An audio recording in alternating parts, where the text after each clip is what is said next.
Okay, now beyond these assumptions that we've thrown out, what makes being single difficult for you?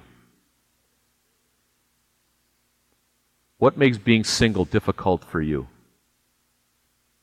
And I think this would cross over if you're in high school, if you are in college, if you are 20, 30, if you are divorced, if you are a widower.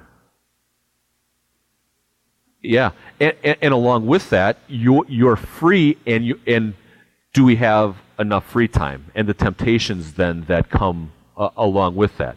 One is people constantly hounding you saying, can you do this for me? The other is, I quote unquote have nothing to do, or I choose to use my time in a unique way. And I kind of exposed you earlier, I didn't mean to do that, but that idea of the mom or the aunt or the grandma who is constantly hounding you, or in your case, one of the members that is, this is their thing. They think they've got to set you up with something.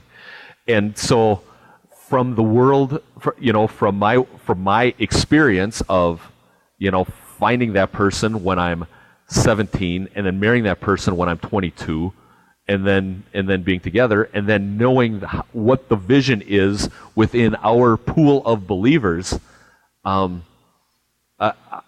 can only imagine the pressure. I go back to your church comment that came up several times, the third wheel mentality, and I would be curious if it's worse for the 20-something or if it's worse for the divorcee 70-something. When you've had somebody on your hip for a long time, and now that person's not there, and the struggle and the challenge that goes along with that, or being ostracized because you're divorced, and part of it could have been,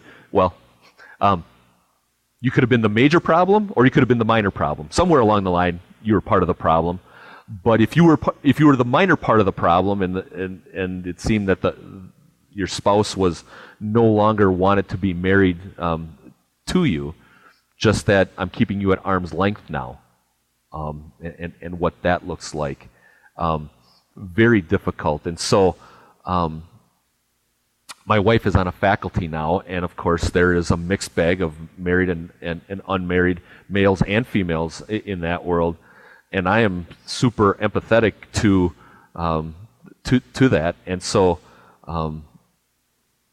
I would say now a person on my wife's faculty, we've only been there for less than 3 years, probably one of my very best friends, because I think it's valuable and important to include him and bring him in. And so we need to be inviters and being warm and open to everybody, and not say, oh, you're pegged with one of these two.